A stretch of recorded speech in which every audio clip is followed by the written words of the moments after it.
Olá, boa noite, bem-vindos ao Visão Política. Hoje conto com a presença de dois convidados. Temos aqui connosco Gilder Aníbal e também Rui Janeiro.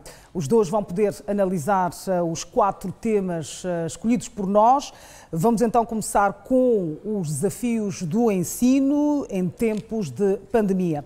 Como sabe, ontem, segunda-feira, as aulas presenciais recomeçaram após o Presidente da República ter proibido então as aulas presenciais.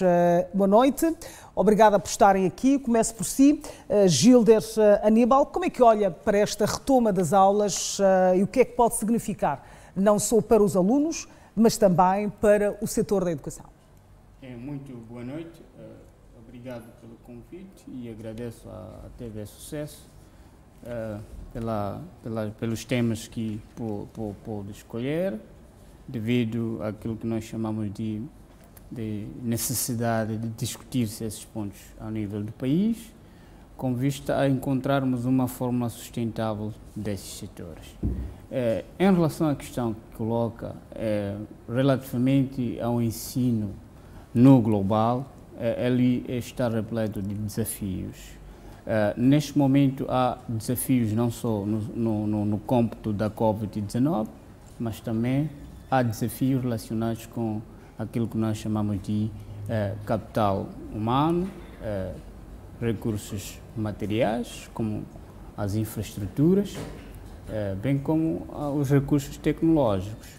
Em relação à Covid-19, que trouxe um novo normal, como tem tido, nós achamos que os desafios no setor da educação estão redobrados, ou mais ainda. Portanto, o ano já abriu, por força do decreto do Conselho de Ministros, mas não nos esqueçamos que a Covid-19 trouxe uma nova abordagem naquilo que é as dinâmicas do setor de ensino e educação, não só, mas também como os outros setores que durante o programa poderemos fazer referência. Portanto, eu reconheço que há mais ou menos 3 desafios. O primeiro está relacionado com a estrutura das infraestruturas de ensino, num tempo da Covid-19, em que elas têm que acomodar aquilo que se chama aspectos tecnológicos. E os desafios neste sentido vão desde a mobilização de investimentos, como, por exemplo, equipar as escolas em TICs, e não só as TICs, mas é preciso também equipar as escolas em recursos humanos que possam ensinar essas TICs. E, paralelamente a isso, também surge um novo desafio, como ensinar aos estudantes, aos alunos, para o uso das TICs. Então, estes desafios, né, em pilares de 3, surge aqui uma necessidade de mobilização, não só no setor da educação, que engloba, por exemplo, as primeiras classes, as 12ª classes, mas também podemos olhar no sentido global do ensino em Moçambique, que também faz parte do ensino superior, do ensino técnico superior. E a Covid-19 veio, neste caso, abranger a todos os níveis do setor de ensino e educação em Moçambique. Então, os desafios são esses e podemos acompanhar aprofundar mais com detalhes ao longo do Visão Política. Vou para si, Rui Janeiro. O Gilder Aníbal disse bem há pouco que há alguns desafios que se impõem face a esta situação da pandemia, que é a questão da estrutura das infraestruturas e não só. E eu vou mesmo por este lado das infraestruturas. Há alguns desafios que se impõem nas escolas que têm que ver com a higiene, por exemplo. Em finais do ano passado, o Governo assegurou a reabilitação dos sistemas de abastecimento de água e saneamento escolar e garantiu que 667 escolas e 15 institutos de formação de professores seriam reabilitados num prazo máximo de 90 dias e esta reabilitação iria custar perto de 3,5 mil milhões de meticais. Como é que olha para o processo de reabilitação destas escolas? Bem, eu penso que há este desafio das infraestruturas, mas eu olho num cômputo geral. O grande desafio não é só a questão das infraestruturas. Eu penso que para a abertura das aulas em Moçambique era preciso que fossem incluídos os antropólogos, sociólogos, para estudarem que modelo de sociedade nós temos em Moçambique. Nós em Moçambique temos uma sociedade heterófila. Significa que nós somos muito diferentes em termos de caráteres, de religião, de crença, de valores sociais, de modo de vida, de modo de organização, de modo, por exemplo, de como é que nós aprendemos as matérias, mas também temos outro grande desafio, que é o modelo de educação. Que modelo de educação nós temos em Moçambique? Não sou muito apologista desta ideia das TICs, que vão revolucionar o período da pandemia. Não sou muito a favor desta visão. Por quê? Eu não sou muito a favor desta visão, porque Moçambique, grande parte da população é empobrecida, não tem condições nem de ter acesso a $1 por dia, não tem meios tecnológicos.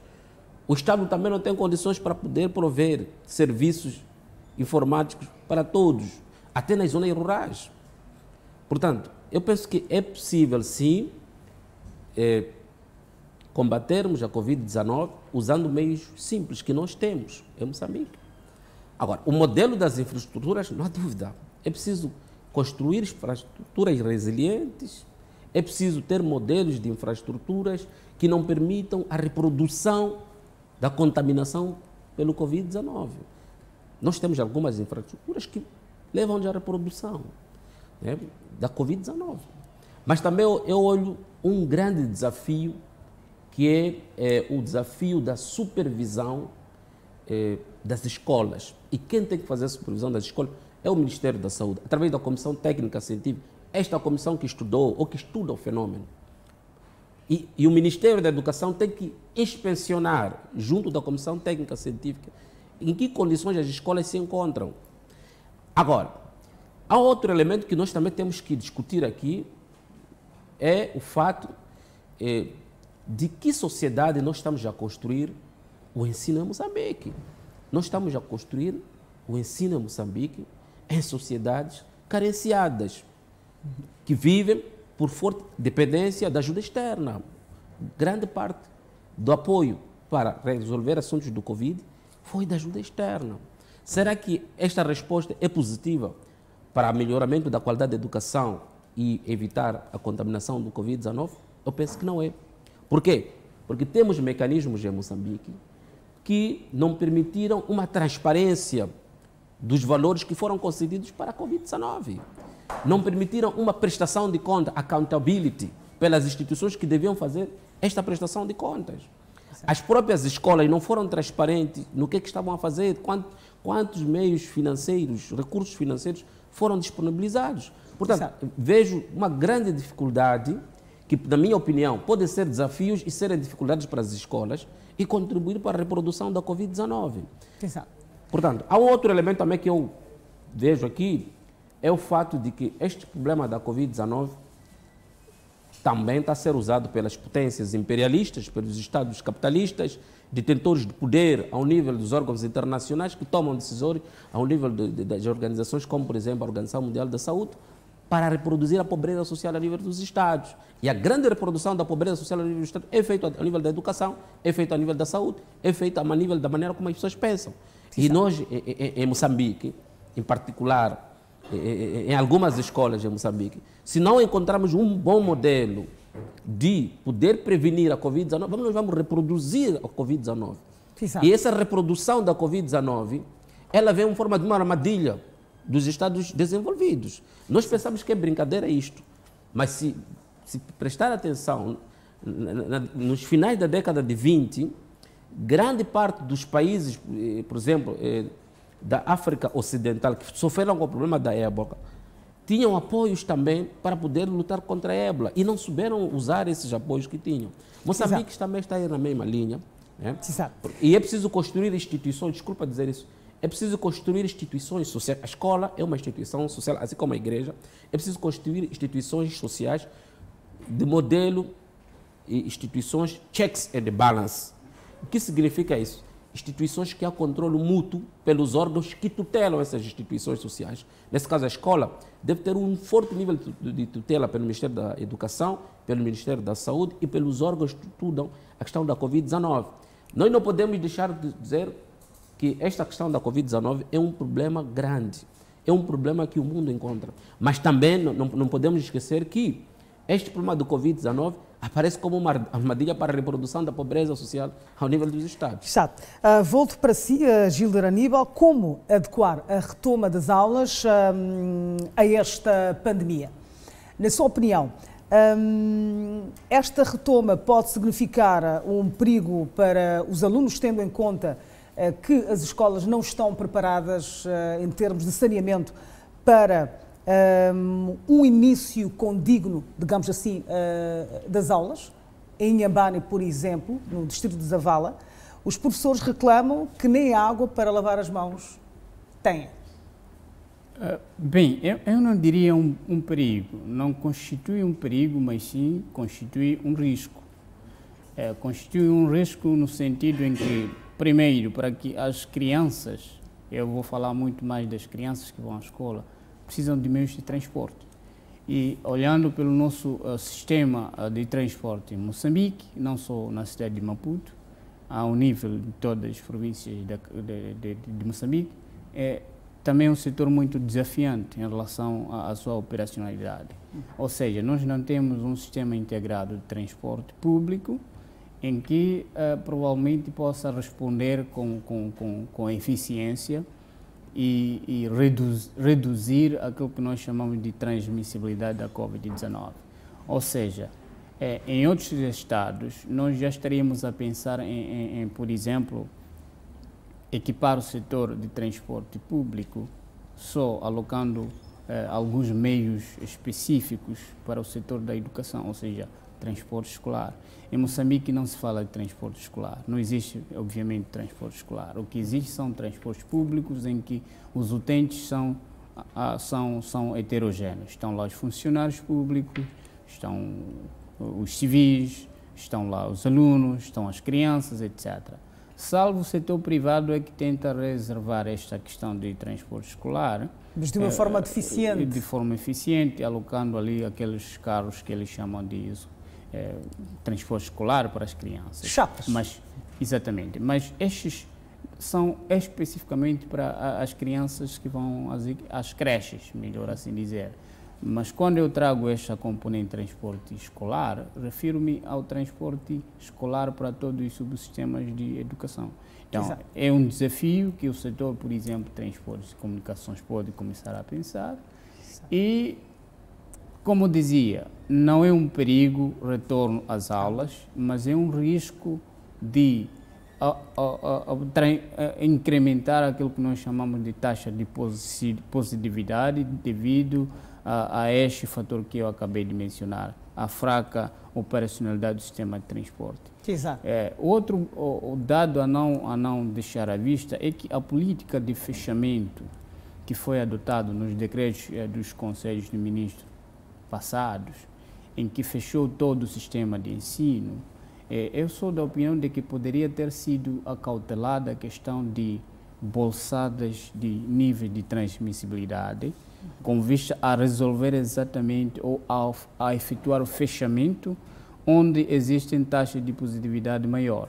Ou seja, existem neste país distritos onde não se fala de Covid-19.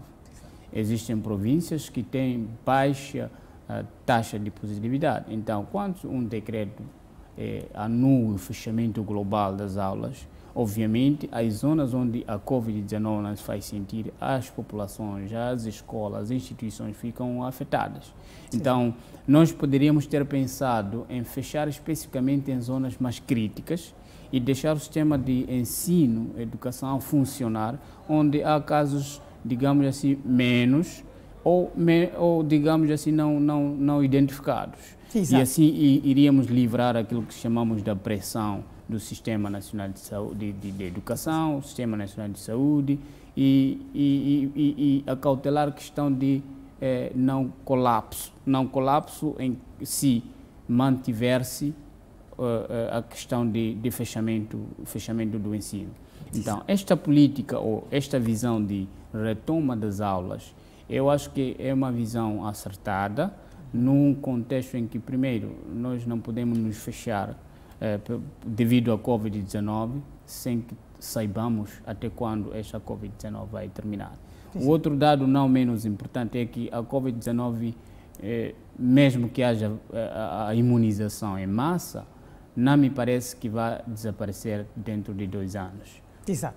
Neste caso, é preciso que os setores como educação, saúde e outros, incluindo as atividades econômicas não muito sensíveis em termos de exposição à Covid-19, sejam também repensadas para a sua reabertura. Exato. Rui, penso que foi então acertada esta decisão de se retomar com as aulas. Bem, eu penso que sim. O colega dissertou muito bem. Eu penso que também não deviam ser fechadas todas as zonas do país. Devia ser apenas uma parte do país que tinha níveis altos de propagação da Covid. Concordo plenamente esta parte.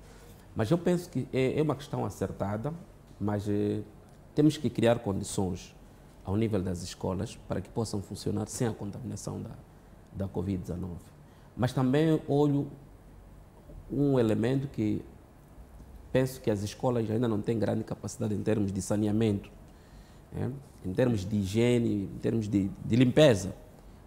Eu pude ver algumas escolas, portanto, parece que apenas ter um pouco de água ali, torneira, penso que não se pode prevenir a Covid-19 apenas nestas condições. É preciso... A questão dos transportes também, que o Gilder disse, que é preciso que haja um sistema integrado de transporte onde não só as escolinhas têm as crianças, aliás, tenham essa possibilidade de apanhar um transporte escolar, mas também para os diferentes sistemas de ensino. Sem dúvida. A questão do transporte também é importante para a prevenção da Covid e tem uma interligação, né? Estamos a falar de setores sociais, educação, saúde, transportes. Portanto, aqui, esse setor terciário são setores que não produzem, mas são assegurados pelo setor primário, que tem um grande nível de produção. Exato. Eu penso que esses setores deviam ser chaves em termos de investimento pelo Estado, assim como pelo setor privado. Mas olhando então, olhando para esta questão dos sanitários escolares e olhando para a reabilitação destes mesmos sanitários, nós podemos ver que não estão a ser cumpridos os pressupostos desta reabilitação. Muitas empresas contratadas diretamente pelo governo não estão a cumprir nem com os prazos nem com a qualidade das obras. Como é que olha para essa questão da reabilitação versus a adjudicação direta das obras? Bem, eu penso que isto tem a ver com a questão da fiscalização, mas também, antes, quando lançaram os concursos para a reabilitação, penso que não houve muita transparência dos que ganharam esses concursos para poder reabilitar. Mas também tem a componente de fiscalização, em termos de qualidade da obra, entrega a tempo e hora, né? Vejo também outro problema, é o fato de que grande parte desses empreiteiros não estão a honrar com seus compromissos. Portanto, eu penso que o governo deveria levar a barra de tribunais essas pessoas, porque podem pôr em causa também a vida das pessoas. Exato. Né? Gilder. Sim. Gilder, como é que olha para este não cumprimento dos prazos por parte das empresas responsáveis pela reabilitação dos sanitários públicos? Notamos que desde finais do ano passado até esta parte, muitas escolas não estão preparadas para essa retoma das aulas. Bem, é preciso primeiro enquadrar o setor empresarial moçambicano no contexto moçambicano, diria assim. Digo isso porque, se for lembrado, a maior parte dos empresários moçambicanos são políticos, a maior parte deles são políticos. E, associado a isto, nós temos um modelo econômico moçambicano estritamente administrativo, ou seja, as nossas empresas, a maior parte delas não produzem bens, elas prestam serviços. Portanto, ao se verificar que há pertinência urgente de investir-se em matérias de saneamento nas escolas, o governo atuou, como nós vimos pelas peças dos mídias, uma adjudicação direta. Essa adjudicação direta questiona-se qual é o nível de transparência, mas não gostaria de entrar por aí. Só gostaria de dar uma referência do setor empresarial moçambicano em que não produz bens. A não produzir bens e ganha um concurso, obviamente vai ter que solicitar bens por importação. Então, sabendo que o mundo fechou-se devido à Covid-19, a maior parte das empresas que prestam ou exportam bens para Moçambique também estão numa situação crítica dos seus negócios. Esta pode ser uma das razões pelas quais a maior parte dos empresários ou das empresas adjudicadas para o saneamento não consigam cumprir com os prazos, porque há material que tem que importar da China, da Europa, etc. E não está a chegar o material devido a esses fatores que eu acabei de mencionar. Portanto, esse é um ponto. O outro ponto está relacionado mesmo com a fiscalização. A fiscalização, é preciso ver quem está a fiscalizar o processo de reabilitação do saneamento nas escolas. O fiscal, obviamente, tem uma responsabilidade de dar o seu relatório sobre a quem presta contas. Neste caso, seria o governo que solicitou esses serviços. Agora, eu gostaria também de realçar que o problema de saneamento nas escolas não é um problema movido pela Covid-19, é um problema estruturante, é um problema, como se tem dito na gíria, tem barbas brancas. Tem barbas brancas porque o nível de gestão das escolas tem sido, digamos, muito politizado, não como nós gostaríamos que fosse, de forma meritocrática e com tecnicidade. Ou seja, todas as escolas recebem um fundo escolar. O fundo escolar é, neste caso, destinado a questões de saneamento das escolas. Se uma escola tem problemas, por exemplo, de 5 casas de banho, 4, sempre uma lâmpada, não deve esperar o governo central para fazer a sua intervenção, porque essas escolas recebem fundo escolar para o seu funcionamento. Eu não gostaria aqui de deixar transpassar de que o fundo escolar refere-se aos salários dos professores. Não. Os salários dos professores são pagos pelo sistema da administração do Estado. O fundo escolar é um valor que é alocado às escolas para o seu funcionamento. Exato. Neste caso, para pagamento de guarda, questão de saneamento, etc. Então, este valor, às vezes, não tem sido gerido de forma transparente. Esta é a razão pela qual há degradação do sistema de saneamento escolar. Exato. E, devido à Covid-19, o governo foi forçado a redirecionar o investimento para responder a esta necessidade urgente. Mas não é a competência direta do Estado redimensionar os investimentos para questões de saneamento, porque as escolas recebem lá aquilo que nós chamamos de um fundo escolar. Exato. Esse é um ponto. Agora, o outro ponto não menos importante é que a Covid-19 não vai ser apenas erradicada a nível escolar pelo sistema de saneamento funcional, porque mesmo nas nossas casas há pessoas que apanham Covid-19, mas lá tem água, tem gel, tem álcool, tem etc. Então, há vários fatores associados à transmissibilidade da Covid-19 que passa além do sistema de saneamento. Nós podemos montar todo o sistema de saneamento, mas as crianças estarem lá contaminadas. Exato. O fator é este que eu vou recuperar, como dizia. É preciso repensar como as crianças saem de casa para a escola e da escola para casa. Este veículo há maior probabilidade de transmissibilidade da Covid-19 do que necessariamente o sistema de saneamento muito bem pensado. Exato. Rui, ontem o país fez um ano desde que essa questão da pandemia surgiu. Que garantias nós temos desta vez que as aulas presenciais vão seguir o seu curso até o término do ano letivo? Porque já tivemos várias interrupções. Bem, eu penso que se o nível de contaminação aumentar a nível do país, e se estar provado que é ao nível do ensino a maior contaminação, ao nível das escolas, penso que não faz sentido manter o ensino aberto. É necessário fechar o ensino. Não podemos ter cidadãos num país com níveis altos de escolaridade, enquanto são cidadãos doentes, não estão em condições para garantirem algo para o próprio desenvolvimento do país. Não basta ter um capital humano apenas doente, é preciso que tenha um capital humano saudável. Exato. Sim. Vamos então passar para o nosso segundo tema da noite. Vamos falar do impacto económico do recolher obrigatório. Gilder, vou começar por si. Nós sabemos que este recolher obrigatório veio, de certa forma, prejudicar alguns setores da economia, principalmente na restauração e nos transportes também. Como é que olha para esta decisão? E segundo, que implicações este recolher obrigatório trouxe ou traz para a economia? Já vamos para o segundo.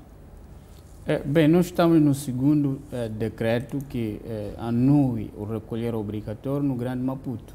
Grande Maputo refere-se à cidade de Maputo, Matola, a vila de Boane e Maracuene. Então, temos aqui uma norma que das 4, ou seja, das 21 às 4, todo cidadão deve estar nas suas casas.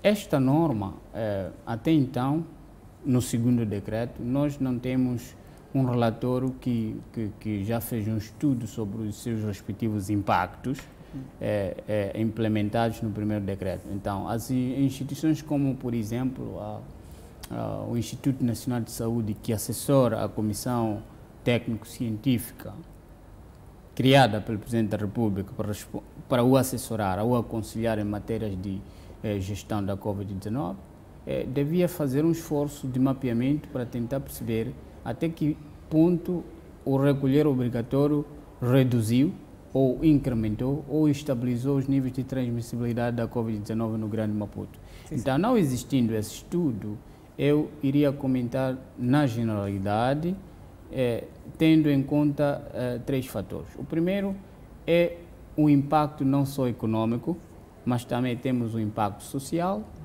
o impacto político e o impacto também econômico, como dizia a Maria.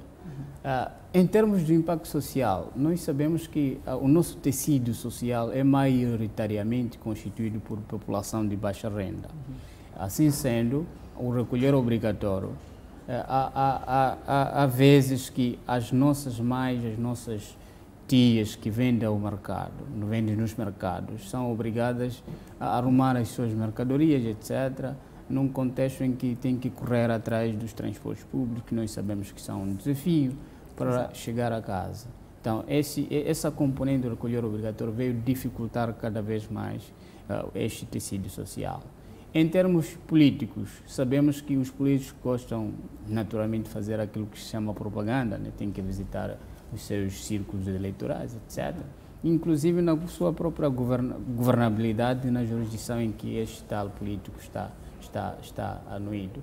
Portanto, o recolher obrigatório também traz esses impedimentos de exercício normal dessas atividades. Em termos econômicos, obviamente o setor em Maputo, principalmente o setor de hotelaria, turismo e catering, está, digamos assim, a 80 ou 85 afetado. Porque o recolher obrigatório, em que dispõe 21 horas todo cidadão tem que estar em casa, há serviços de restauração que é difícil fechar a essas alturas. Assim sendo, esta medida é uma medida necessária para medir, ou seja, reduzir o nível de transmissibilidade, como assim foi pensado, mas os seus impactos são adversos àquilo que é o desenvolvimento econômico, o desenvolvimento social, o desenvolvimento político, pelo menos no Grande Maputo. Portanto, os impactos, diria, são negativos em termos económicos. Exato. Rui, como é que olha para os impactos não só económicos, como diz o Gilder, mas também político e social? deste recolher obrigatório?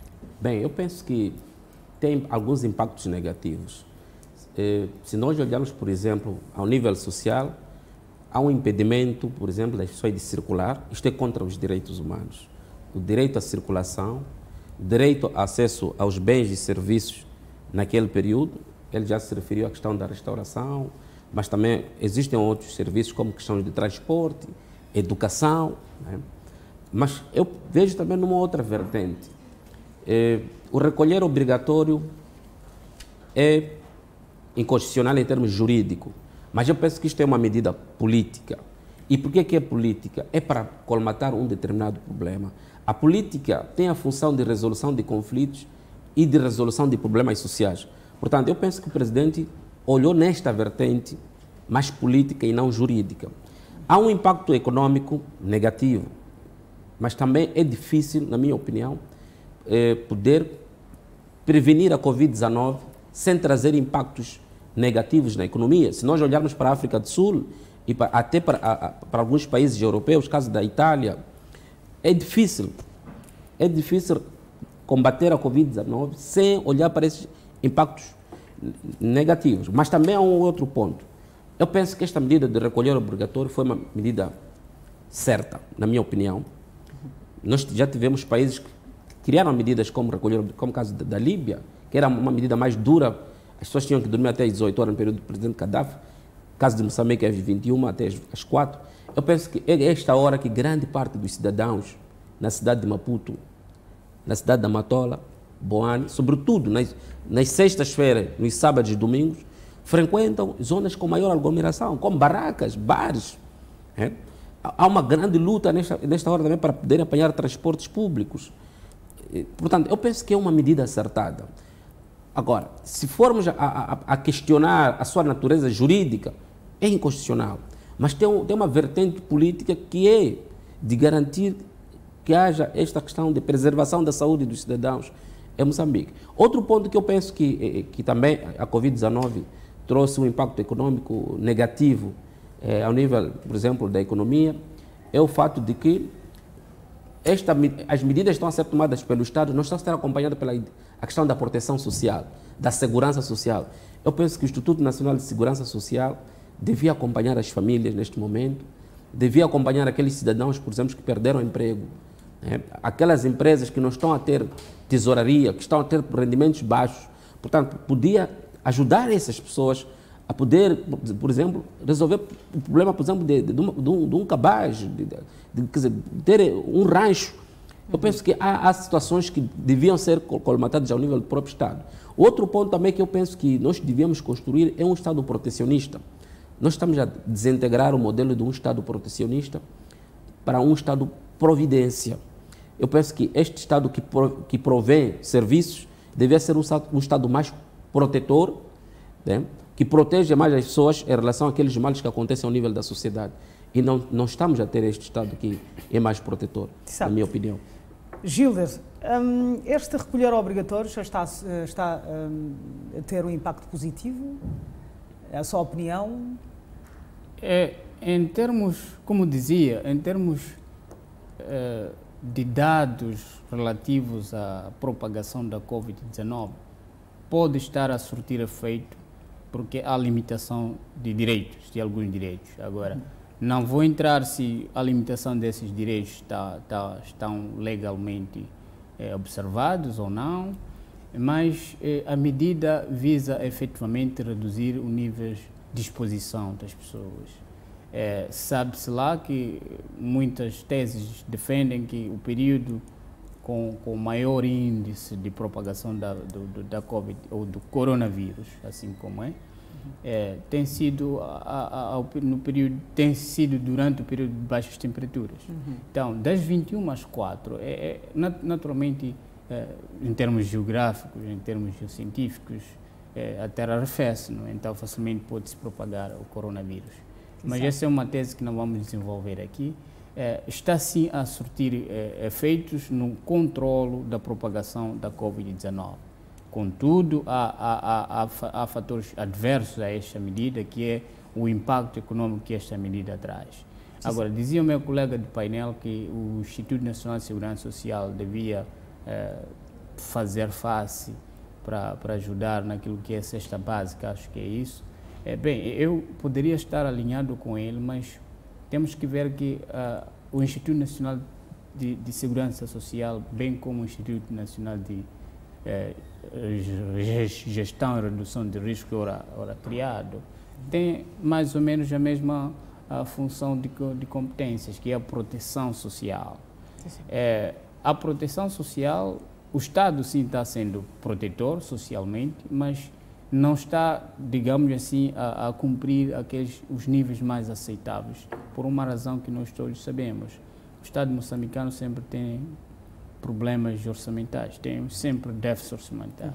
E quando é assim, o Estado não pode responder com eficiência a certos tecidos sociais vulneráveis como estes.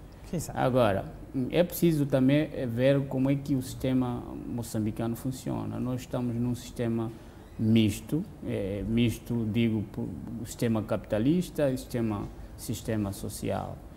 Este sistema é muito complicado na sua gestão, porque a maior parte dos países hoje desenvolvidos que investem mais para questões sociais, outrora já foram países capitalistas. Então é preciso robustecer o sistema capitalista, que é acumular os capitais, depois de ter o que tem que dar e distribuir para as pessoas. É assim como funciona.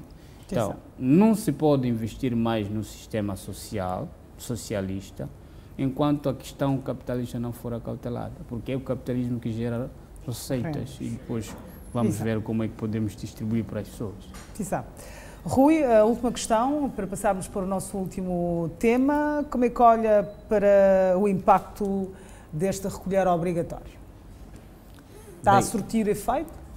Eu penso que está a surtir efeito, sem dúvida. Como eu dizia, esta é uma medida política, não é uma medida jurídica, né? Embora há uma crítica que é feita pelos juristas em relação a esta medida, eu penso que está a surtir efeitos. E também eu penso que esta medida é uma medida acertada. Se nós olharmos pela maneira como as pessoas se comportam a partir das 21 horas, na cidade de Maputo em particular, nas sextas-feiras e nos sábados, os aglomerados que temos em várias zonas ao nível do país, não há dúvida que esta medida está a sofrer efeitos positivos. Agora, é necessário que se faça um estudo, eu penso que deve-se fazer um estudo, né? Mas também há um outro elemento que eu penso que é importante, é o fato de que o modelo de como nós olhamos para a questão da organização social e dos meios de subsistência em Moçambique também merecia um grande apoio por parte do Estado, né? Eu penso que o Estado devia olhar um pouco nesta questão, porque não basta também só dizer que os cidadãos não podiam circular a partir das 21 horas, mas devia também se apoiar, porque ainda há violação do recolher obrigatório, né? Se nós olharmos a maneira como é que o recolher obrigatório está a ocorrer a nível das umas zonas do Grande Maputo, está a ocorrer com violação. Há zonas em que cidadãos não estão a cumprir o recolher obrigatório.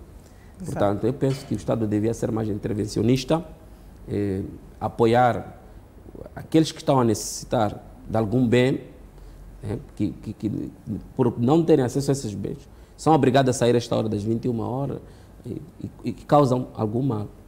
Portanto, eu penso que há, no caso na cidade de Maputo, cidadãos que circulam depois das 21 horas. Né? Portanto, é preciso, eu penso que o Estado aqui devia ser mais intervencionista. Né? Exato. Vamos então passar para o nosso último tema. Temos apenas 5 minutos para podermos analisar. Vamos então falar desta decapitação de crianças em Cabo Delgado, que ocorreu, portanto, em finais do ano passado e início deste ano. A Save the Children, portanto, fez estas denúncias e a ONU se prontificou a ajudar nas investigações, mas naturalmente o governo moçambicano deve então pedir. Até então nós não temos nenhum relatório sobre quem de facto está por detrás destas barbaridades. Gilder Aníbal, como é que olha para esta questão humanitária em Cabo Delgado e estes ataques crianças de 11, 12 anos. Não só estamos a olhar para a questão do terrorismo, mas aventa-se também esta possibilidade de haver tráfico do órgão. Bem, já existem alguns esforços no sentido de investigação levados a cabo pelas universidades, como a Unirvuma, não é? A Universidade de Rovuma já fez um estudo que tenta trazer a nós, o público, quais são os reais fatores que levam com que Cabo Delgado seja um palco de conflitos armados. E paralelamente a esse estudo, também existe um outro que foi feito pelo Instituto que forma agentes superiores ligados às Forças de Defesa e Segurança, e a conclusão dos dois relatórios diz respeito, ou seja, traz a nós algumas evidências, algumas ilações de como é que os modos operandi dos terroristas em Cabo Delgado estão a atuar. Em relação ao relatório das Save the Children, traz aqui alguma provocação do debate nacional sobre efetivamente como é que o terrorismo em Cabo Delgado está a atuar. Porque nós dizíamos que o terrorismo em Cabo Delgado é muito mais complexo e tem a ver com motivações muito políticas e muito econômicas, obviamente. Agora, quando se entra na componente de decapitação de crianças, aí já surge uma questão muito central. De que modus operandi os terroristas em Cabo Delgado estão a atuar? Ou qual é o foco pelo qual leva com que estes terroristas investam nos seus serviços de instabilidade?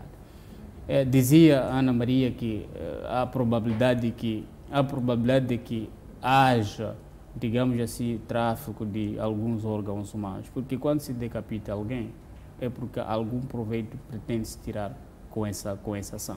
Então é preciso aqui o Estado moçambicano receber estes relatórios que são da iniciativa de instituições não públicas, como a Save the Children.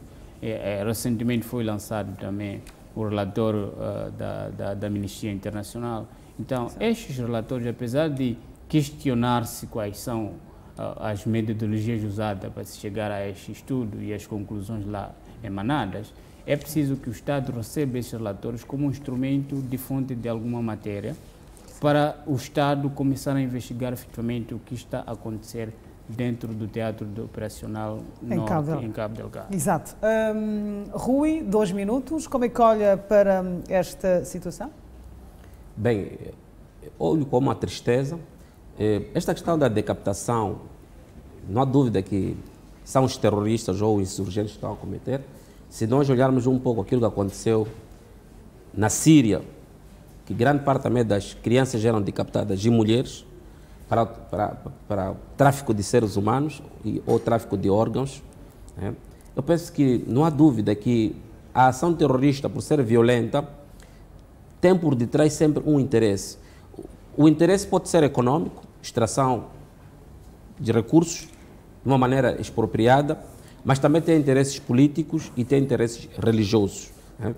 Eu vejo numa outra vertente, esta questão da decapitação é para criar violência junto das comunidades. E é triste quando, por exemplo, no passado falou-se do relatório da Amnistia Internacional de que apenas eram as forças de defesa e segurança que estavam a cometer crimes contra direitos humanos. Está claro que não são apenas as forças de defesa e segurança. Também os insurgentes estão a cometer crimes de guerra, estão a cometer crimes contra a humanidade, crimes contra seres humanos. Portanto, eu penso que o Tribunal Penal Internacional tinha que entrar neste caso e investigar. Já existem nomes que o governo norte-americano pôs à disposição, ligados ao terrorismo em Cabo Delgado, e essas pessoas tinham que responder em sede do tribunal. Outro ponto que eu vejo também é o fato de que o modelo como as forças de defesa e segurança nos últimos tempos tem se relacionado com algumas organizações da sociedade civil em Moçambique que estão a dar formações estão a aspirar as forças de defesa e segurança sobre o respeito pelos direitos humanos, isto está a enfraquecer um pouco aquilo que é o papel dos terroristas no Teatro Operacional Norte. E se está a enfraquecer, grande parte desses terroristas no campo militar estão a usar outros métodos contra cidadãos indefesos. E esses métodos é, de certa forma, para criar uma instabilidade, não só instabilidade social, mas também instabilidade política. Se nós formos a olhar como é que as pessoas são mortas em Cabo Delgado, como é que são violentadas, como é que são decapitadas, este é um método que não é novo, é um método no passado. Se nós formos olhar na guerra de 16 anos aqui em Moçambique, também tivemos decapitação. Exato. Portanto, eu penso que este é o momento em que o Tribunal Penal Internacional tem que intervir para investigar. E já existem nomes. A partir desses nomes, é fácil levar as pessoas ao Tribunal de Haia, na Holanda, ou mesmo o Tribunal de Abidjan, aqui na Costa de Marfim, para poderem responder, já que o Tribunal Penal Internacional também tem uma sede cá em África, que podia investigar e poder perseguir essas pessoas, levar a barra do tribunal. Exato. Estes foram então os temas analisados esta terça-feira. Obrigada pela audiência. Voltamos a ver numa próxima oportunidade. Boa noite, até lá.